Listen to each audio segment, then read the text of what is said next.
I just saw entrepreneurialism as breathing. You know, it's just a thing you do in life. Only the Mailchimp brand can get away with the kind of content that we're publishing. Most people think of us as just sort of a software company, but we're here to empower. We're here to empower small businesses. They have a story to tell. They've got some cool idea for their brand. And when they log in, I don't want them to have to worry about how to make it work. I just want them to go in and tell their story. You're gonna have mistakes and setbacks. Everybody does. Nobody's smarter. Nobody knows what they're doing. That's actually tremendously frightening, comforting, and scary at the same time, but it's the truth. Prepare for many long nights. Just when you think it couldn't get worse, it's gonna get worse. It's gonna be like a storm, and you're gonna be at the front of the ship just holding on for survival. Too much order is really horrible. I think my job is to find ways to create chaos. If you build a successful brand, it's because it's different. By definition, no playbook. First, I dream, I look into the future, and what are the goals? Our brand has sort of won the permission of small businesses to expand into more.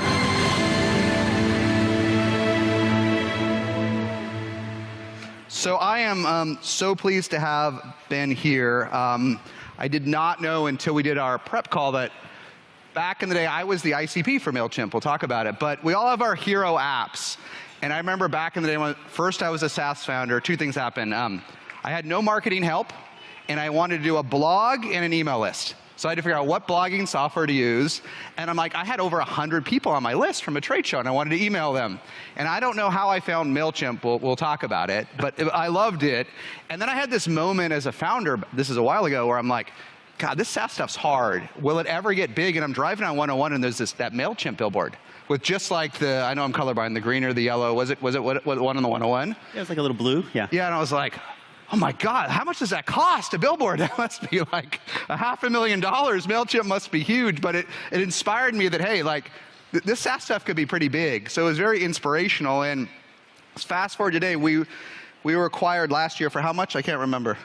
$12 billion. $12 billion. So pretty crazy journey, but not only is it crazy, it's a company that was fully bootstrapped and pretty consistent to its original vision from the beginning, right? So we're gonna dig all of it, but it's definitely a hero story. And again, Ben was kind enough to do us digitally during the craziness, and we asked him every year, but he came this year. So I do feel blessed. So I want to dig into a bunch of things, especially some things I learned about Mailchimp that are not obvious from SMBs, because I think it's super interesting. And then we do have a little time at the end because there's not another session on this. So if folks want to leave after half an hour to go to another session, I don't know if Ben will be insulted, I won't be, but we can stay for a few minutes of questions. So think if you have a few, we have a little more time than I thought. But first, just deal stuff. M&A is so niche-y, but this was interesting to me. Tell us how long the deal took to happen. Oh, the Intuit deal took a little more than a year to happen. A year from first date? Yes. Okay, and so what, as much as you can tell us about, I think some of it's public, but how did it happen? Did you get a random email or a DM, or how does these process happen for $12 billion? How do they get started? We had been through sort of a little bit of an informal round with another couple of potential buyers. Yeah. And you know, it didn't end with a good deal, so we walked away from it, and I had sworn I would never listen to another offer again. I was done with it. I was gonna move on and just run my company for the rest of my life. And then, you know, maybe within a couple of days, I got a call from Catalyst, actually. I'd been working with them for many years. And they said, just take one more call. You're gonna like this one. Oh, interesting. So I took a call with Alex Chris, my new boss. And I mean, we hit it off immediately. He's a small business entrepreneur. He'd been with Intuit for 17 years by then, but he had run a business, got acquired, and he knew the passion required to manage small business companies, and he knew the pain that they suffered from it. He knew what drove us at Mailchimp, and we just got along really well. But they're also a very careful company. They care about culture fit, and they did a lot of culture diligence, and that all, which I loved. I loved that they cared that much. But that did mean 1 year of kind of wooing each other. So you went, there's a couple interesting things in this. We could spend all the time on this, but you went through another deal that didn't happen. That took months and months and months of distraction. Yes. It didn't happen, which is so frustrating. For whatever reason, it's so frustrating. Right. And then another year to complete this, a full year to complete this, of getting to know each other, right? Yes. And you didn't, you didn't actually, usually I find these come out of a relationship, right? And you hear of something, but this wasn't a pre-existing relationship. Not at all. So you had to build it after that initial meeting? Lots and lots of Zoom calls, phone calls, and text messages between me and Alex. And it was during like peak craziness too, right? It absolutely was, yeah. Was that better in some ways? It actually kind of helped me. I'm a little bit of an introvert, and so not having to meet him in person kind of helped in the early days. Yeah. So it was kind of nice. And, you know, I got to talk to Sasan, the CEO, and also the founder, Scott Cook, who had given me some great advice many years ago about how to evolve Mailchimp to the next level. And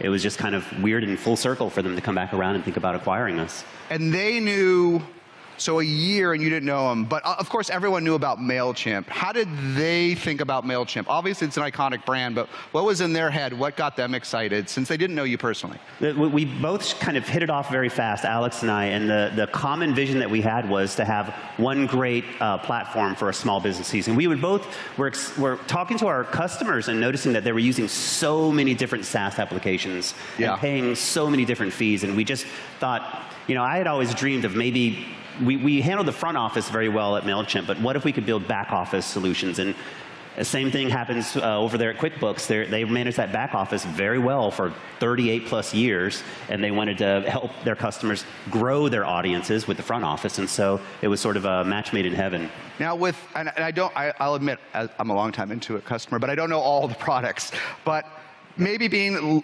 marketers being less their core focus, right? Is there a DNA challenge? Did they have to get to know marketers better? Was it a non-issue, or how does having a similar but adjacent buyer work out? I think it's still very early days, and they're very open to learning from us and teaching them the ways of being weird. I think it's all a matter of like teaching them how to embrace the kookiness and weirdness of the Mailchimp brand. That's what's appealing to marketers and you know, brand managers out there. They love that weirdness. Whereas I think if you're running back office and you're doing taxes, you have to be like, I mean, they have personality and character, but I mean, different. I think creativity is frowned upon in accounting and taxes. So they're having to learn a little bit there.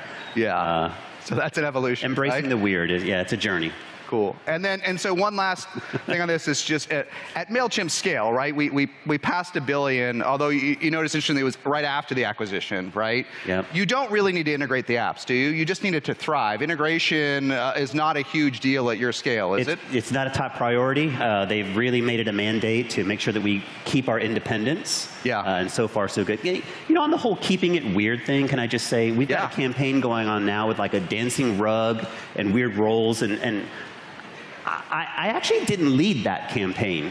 I'm usually at the heart of a lot of the weirdness, and to their credit, this one was straight from Intuit and our new CMO, Michelle, and I'm sort of looking at it as half spectator, just saying, damn, Mailchimp's weird.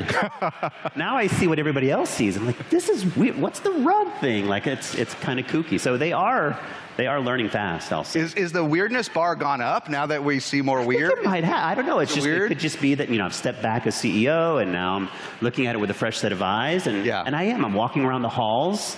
And when you're a CEO, you just focus on day to day, thinking about next step and 10 steps from now. It's like a game of chess. And then I've stepped back as CEO and sort of I'm walking the halls and looking at some of the fun stuff we've done over the years. And I'm like, wow, we are weird. Yeah. It's kind of cool. So, I mean, you have a background as a designer. We didn't chat but this weird thing is interesting. Yeah. How did you come to weird? Like, I remember in the old days of e-signatures, my co-founder wanted us to be the bad boys of e-signatures, and I'm like, I don't think that's going to work. Like, this is a product that 99% of the world doesn't trust, and I know you're a great marketer, but this is too edgy for back in the day, right? So, what did you want to get out of weird? What was your vision here? I mean, it was really probably coming from our small business customers. My co-founder Dan and I just believed in, really, we didn't try to strategize that much or come up with all the answers ourselves. We just went out to the customers. And when we talked to them, they were kind of kooky themselves. I mean, whatever small business it is that you're trying to run, it's probably been done before. But each founder thinks, I'm going to do it better. I'm going to do it my way. And that's their personal brand. And I don't know, there was the first couple of iterations of our brand, they were a little bit weird and funny in a kind of a monkey kind of way. That was really the theme. And they just loved it, and we just sort of rolled from there. And I think one of our teammates kind of encapsulated perfectly. I think she came up with, "We got you because we get you." I think that's the appeal of our brand. For small business owners, we get them. Look at us. We're weird like you, or we're kooky and unique like you. And it's just worked for 21 years. It is. I want to go on, but one interesting thing you brought up on the acquisition was that for the first time you added a CS team, right? In terms of customers, We've is that never right, had or am I any kind of simplifying sales or customer success ever. And what did you learn from that? What did you? I mean, you made it pretty far without a CS team with small businesses. What did you learn from that? I mean, we started to. I mean, we just did so well with smaller businesses, and then we noticed as they grew, and maybe they would hire VPs of sales or VPs of marketing, and they would start to use Mailchimp. Their needs changed. Suddenly, it wasn't the founder who loved our unique and kooky small business brand. It was a new person, and they treated us differently. And so I would go out and visit some of them, and I would say, "What do you think of our brand? Where does our brand, rest in your brain with other brands? Are we next to Nike? Are we next to Apple?" And I remember one marketer told me, "No, your brand lies next to my microwave oven." And it kind of broke my heart a little bit. And I said, "Well, what do you mean your microwave oven?" And he said, "My founder liked you, and he loved the brand, but I've got to grow this business, and I need you to be reliable. And if it doesn't cook my food in a minute, I want someone to call and answer my questions and just get it running again.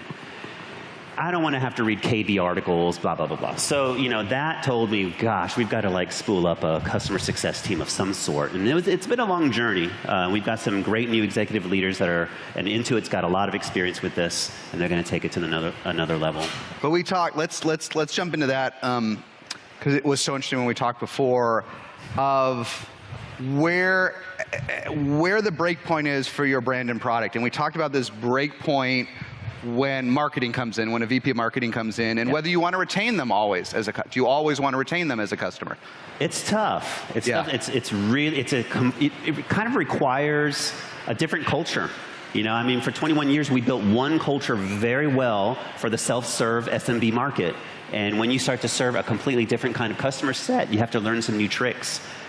And we used to get very comfortable saying, "Well, I mean, if we're not right for you, then sorry, you'll have to find a new provider."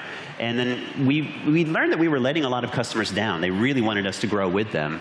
It is a tough challenge. I feel like, if they get started with your small business brand and they love the little chimpanzee, and then the founder hands the keys to a VP of marketing, their job is to take it to the next level. They want almost a different brand.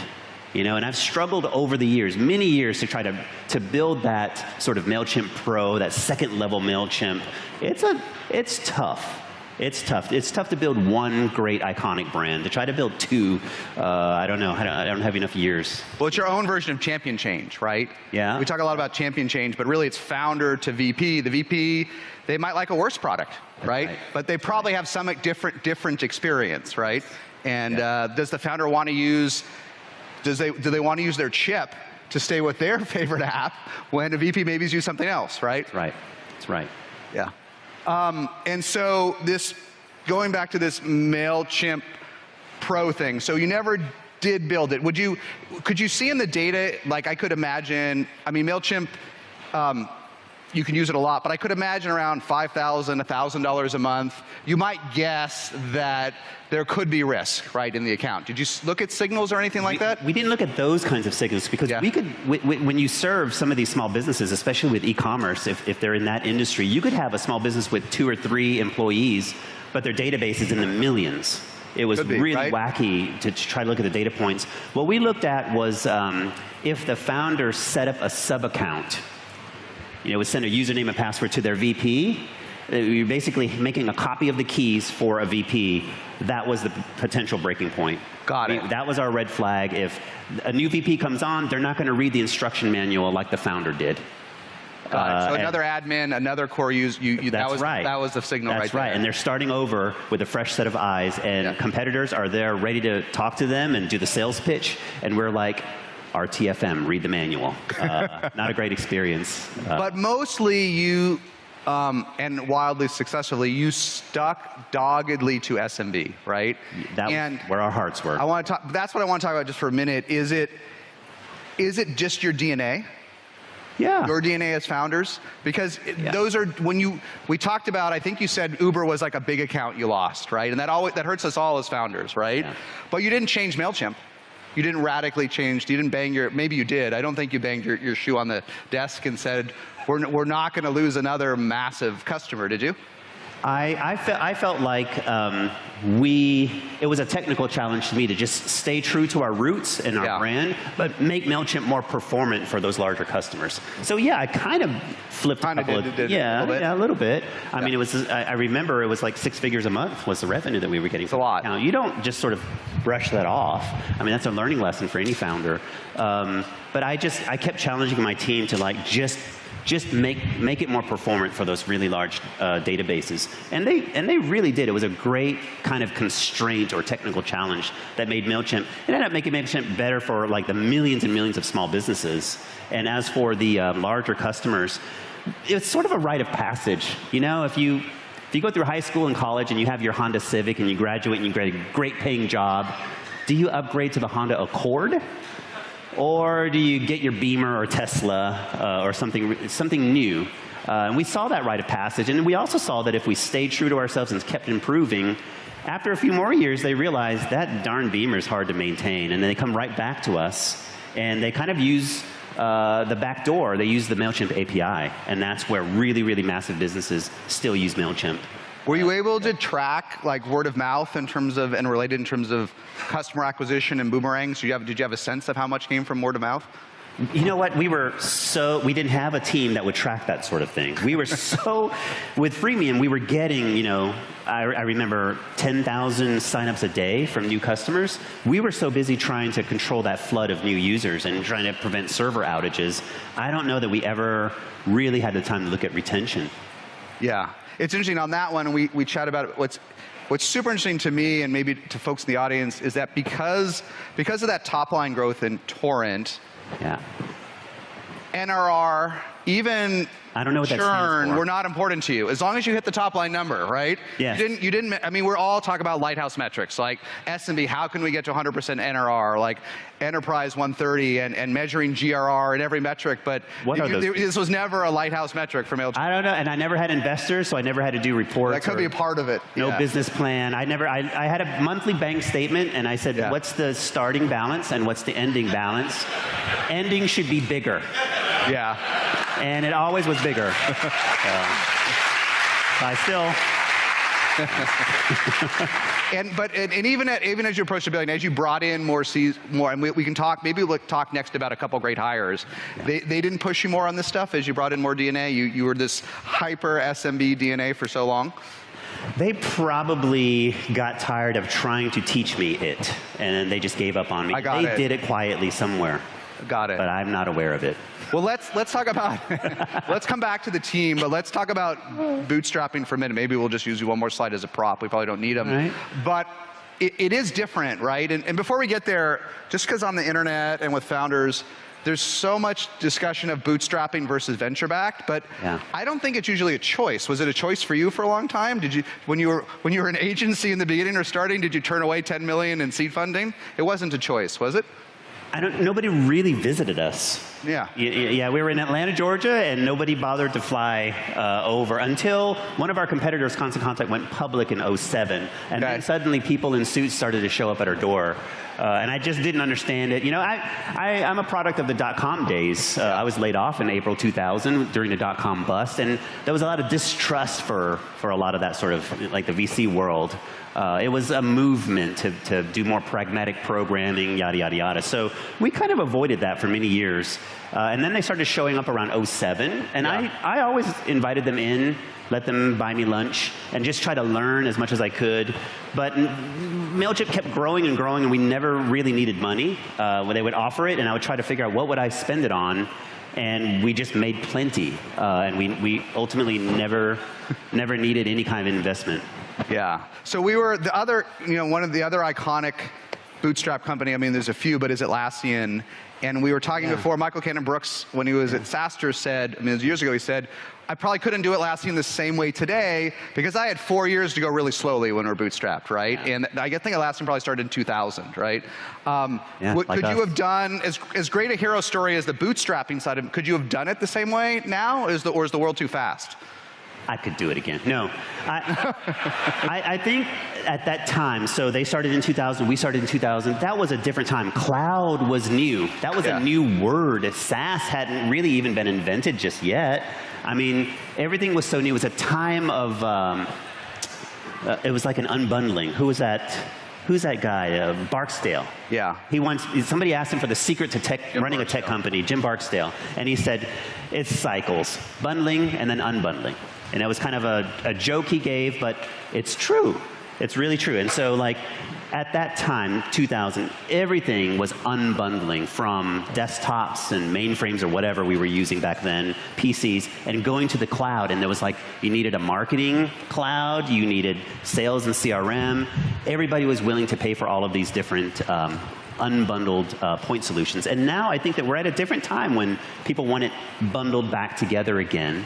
And the cycle is just going to keep continuing. I think right now, I don't know that you could do what we did. Yeah, I think it will happen when there is a great unbundling again. And what is, for Mailchimp, this bundling and unbundling is interesting, right? Because we get busy, we have a trusted vendor, we want to buy more from them, but innovation happens, right? Maybe that's part of the gym. What does bundling mean at Mailchimp today? What is a core? What does that mean versus 4 or 5 years ago? Well, for us right now, it's sort of this hypothesis with Intuit that we had that. Oh, that's a super bundle. Yes, small businesses really want one platform where they can manage their business with QuickBooks and then grow their business with Mailchimp. Got it. Well, that'll be a big experiment, right? It's the big. It's going to be related to that. We chatted before about product expansion. I learned some interesting stuff from you, but what works and what doesn't, right? And what worked for you, I think we talked about landing pages being a surprise, right? And e-commerce being harder than you expected to expand in, right? yeah, e-commerce was a bit, it's a challenge to break into that world. And we built all kinds of things for our small businesses. Landing pages was one that we built.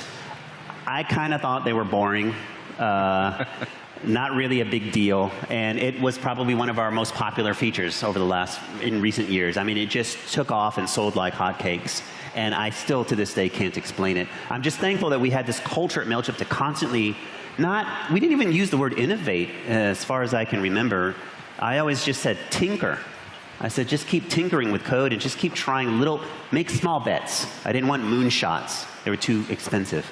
I just said, make little small bets and fail fast and then just kind of like recalibrate. And landing pages was one of those little tinkering experiments someone did. Who knew? I mean, it just took off. Well, there's a little bit of it's interesting, there's a little non-standard of like, as you get bigger, the bets have to be bigger, right? They have to be material.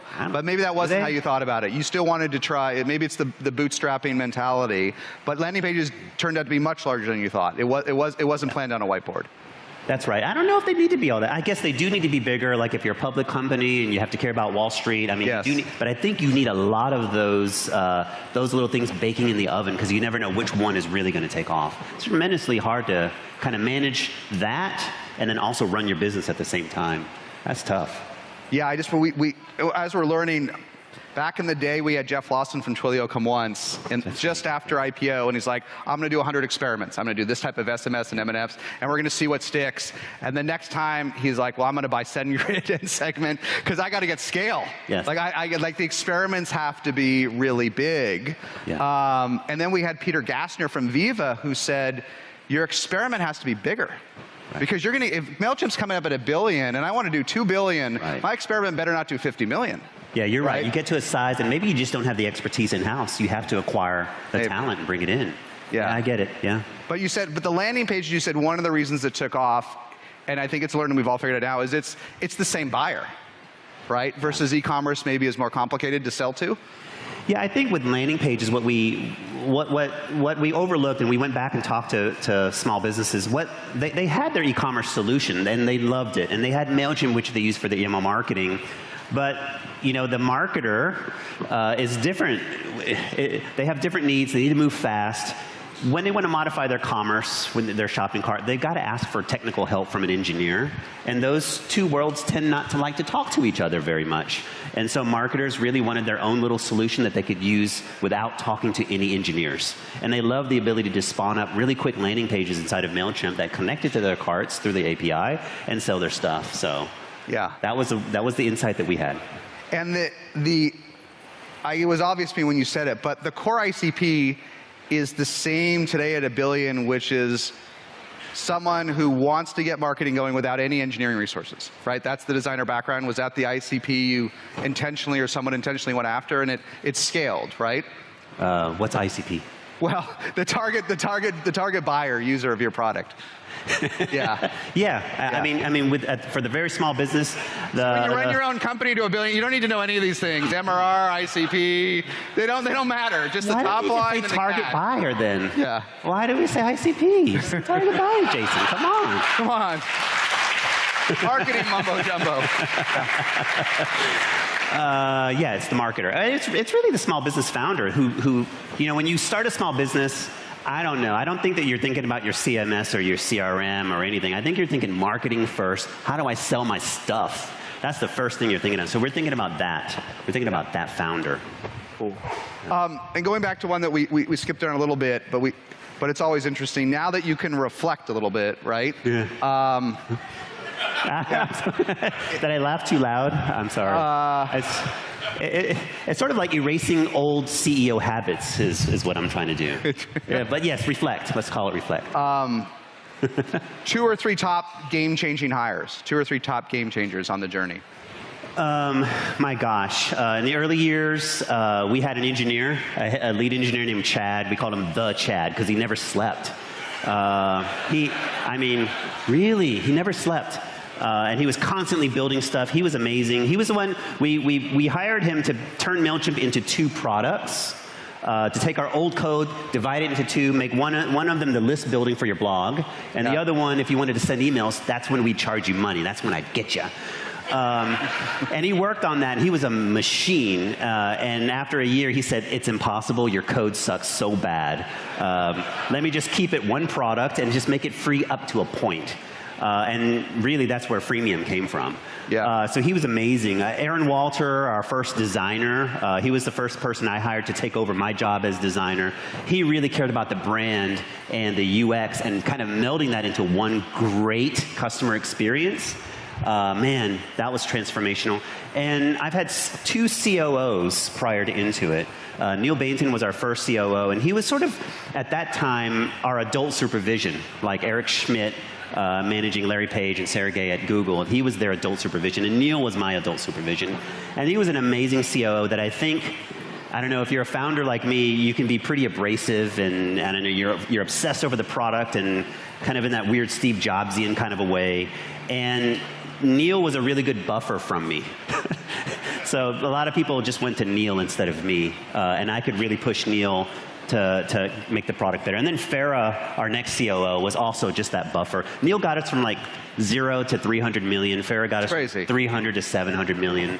And when did you, we all want this magical COO that can hide our warts and issues, right? Yeah. When did you, the first one, when did you decide you needed him? How'd you find him?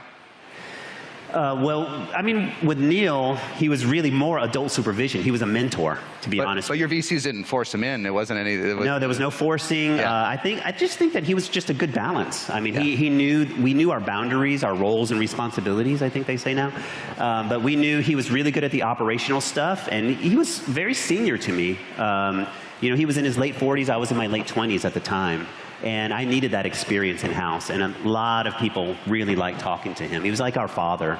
So, I mean, he was just it was a sort of a yin-yang thing. Same with Farah. Did you go recruit him? Did you hunt him, or how'd you do it? What was the decision process? He basically joined our .com right before we were all laid off together. And he and I had just met each other there. Yeah, we sort of kept the relationship. I gave him a lot of branding advice. He gave me a lot of marketing advice. And then eventually our paths crossed again and he joined. Okay, we'll take some questions, but I want to hit 2 other things. One, a fun one on acronyms. Do you think there's such thing as PLG? What? Well, I mean, Mailchimp is so interesting for freemium. One, because it's successful, but two, because you decided later, right? 2 to 3 years into the journey. That was the big accelerant, right? Was going freemium, right? 9 years into the journey. Oh, 9 years into the journey. Okay, we should chat about that. We've chatted about. But half this audience wants to know about PLG. They want product-led growth. They want a magical product that when I get my little chimp in my email or I open it up or something happens on the page, all this is half the marketers in this room want to inject PLG into the product. But it doesn't sound like even today that's a top acronym at Mailchimp. Oh, product-led growth? Yeah. I mean, that was everything to us was, I mean, innovation. New features was marketing for us. Yeah. I could not. So nothing new. PLG is nothing new in your book, right? Yeah, no. That's like common sense to me. Okay. We didn't call it PLG. We just called it building stuff. Well, we didn't used to call it SaaS or cloud, but we kind of have to go in with these acronyms, don't we? Okay. All right. Silly stuff. Yeah, it's become a holy grail. All right, one last thing I want to hit, and we'll do some questions, but $1 billion ARR, right? A couple things. First of all, did you think 22 years ago Mailchimp would get there? Did you think you'd get to $1 billion? I had no limits. I'd hoped that we would get massive. Yeah, I'd studied the art of it, though, and I'd learned from a lot of CEOs and founders out there that you could probably get up to 800 million, and that last 200 million is the hardest you'll ever get, and that was absolutely true. Yeah. What was so hard? Just pandemic didn't help. What's that? The pandemic didn't help. It did not help.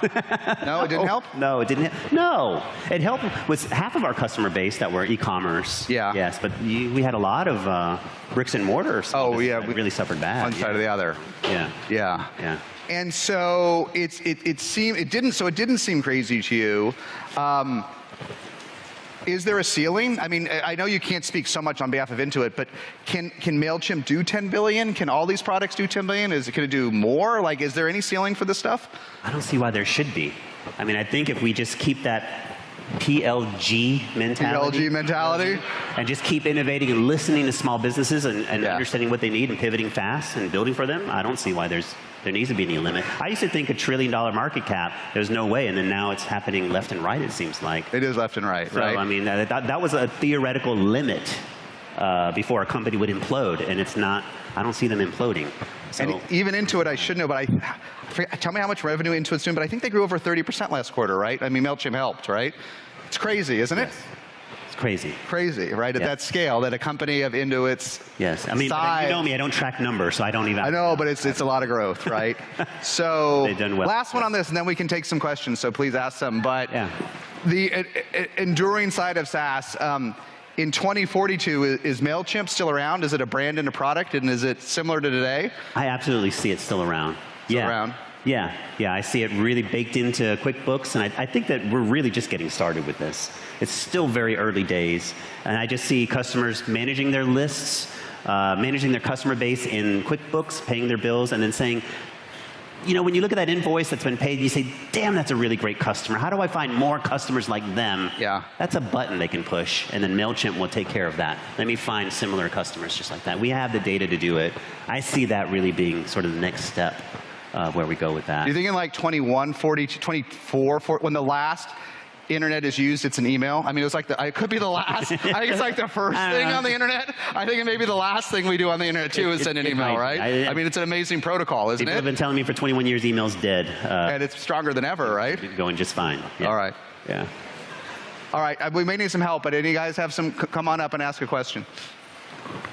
Hey, Rob. Hey, Ben. Congrats. I never see you in Atlanta. We have to come all the way out here to see each other. Austin, Texas. That's what SaaStr's for. Get everyone together, right? So, Ben, for founders who might think they don't ever want to be acquired, what advice would you give them, and maybe what was persuasive to you along the way? Wow, Rob, that's a long one. If you don't ever want to get acquired, never open the door to anyone. Because really, honestly, if you open the door and let one in, you have to bring your executive team in with you eventually. And once everyone gets in on that, it's very tough to back down after that. When you say, well, that one didn't work, let's forget about it altogether and go back to running our business. It is tough, right? You can't put that toothpaste back in the tube. So if that's what you really want, never do that. But then I would warn you, like, you should never say never. You know, there are going to come these weird times, these cycles in the market where, my gosh, it's going to seem like every one of your competitors is getting way more funding. They can print equity in lieu of actual cash. Like, I've never understood that. And then it starts to get more attractive for people to join those companies, and you start to wonder, should I do that? Should I do that? And you know, my advice would be like, maybe wait a little bit, and you'll see the cycle turn again. But I think all of those factors started to make us think about doing it, and it helped. It convinced us to open the door, and then once that's open, it's hard to put that genie back in the bottle. So, yeah. Thanks for that question. Hey Ben, big fan, Atlanta founder as well. Cool. So I can imagine you can relate in the fact that one of the biggest problems in Atlanta right now, it's not access to talent. At Georgia Tech, Emory, etc. It's not a lack of founders being there, because you walk around, you got ATV, ATDC, a lot of hubs. I would say it's access to capital. So I'm curious, founders like yourself, Tope, Kyle Porter, exiting recently, do you think that having that into the Atlanta ecosystem is actually going to change that capital flow into the ecosystem to get more founders funded? You're a founder in Atlanta. What's your company? Arkham. We do churn mitigation for credit card processors or merchant acquirers. Just got to give them some airtime. Yeah. You know, it's a good question. I don't know much about creating access to capital. I never had it, never cared for it very much. I remember reading something about how startup ecosystems get started, and a lot of it comes from acquisitions and talented people finally leaving your company to start their own.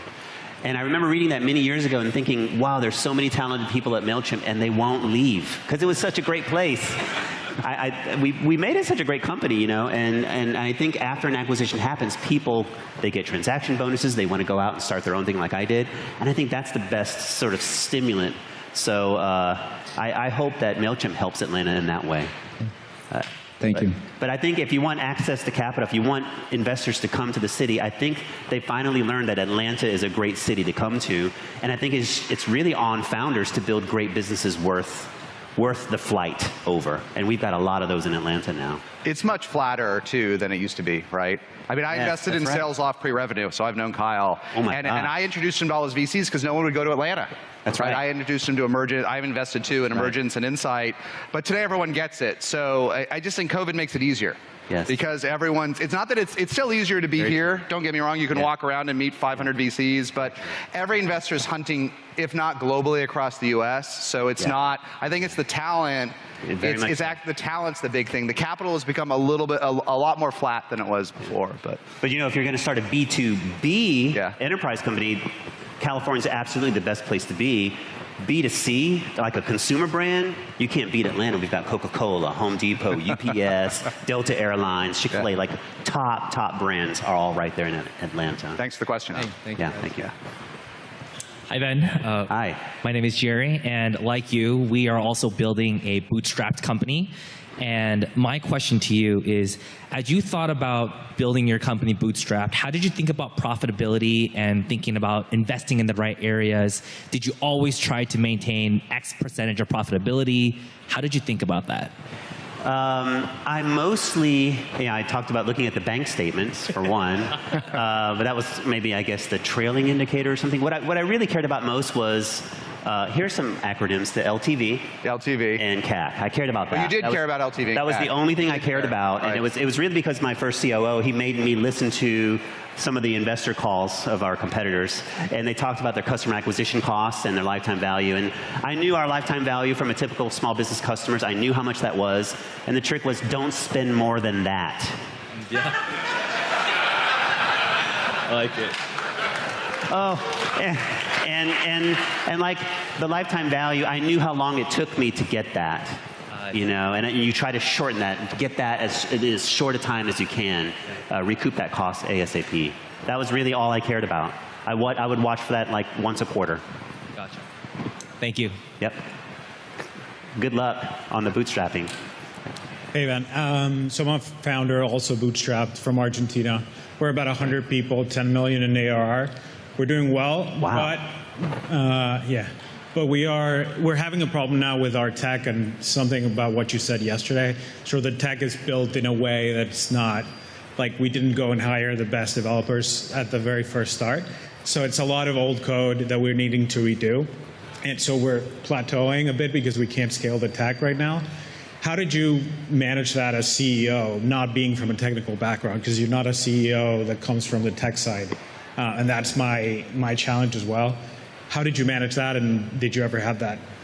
I actually think if you don't come from the tech side, it's an advantage because you stay the hell out of the engineer's way. I mean, if you look over their shoulder and say you coded that wrong, I mean, it's just not going to help anything. So I tried to hire the craziest and the best, and I just gave them cool toys, really powerful computers, and as big monitors as I could find at the time, and just left them alone. And I bought them snacks.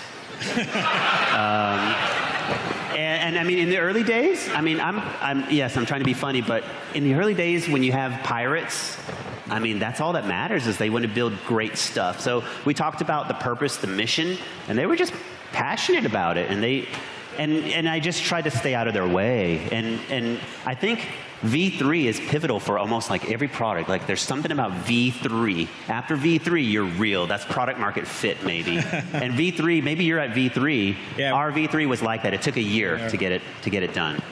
We're at B4 actually, and that's yeah. But yes, it's around that area, around that time. But yeah, I mean, it's going to hurt, and I don't know what to say. But this is a massive one, and then hopefully, if you do this one right, then it's going to be like nothing but iterations until maybe like V8.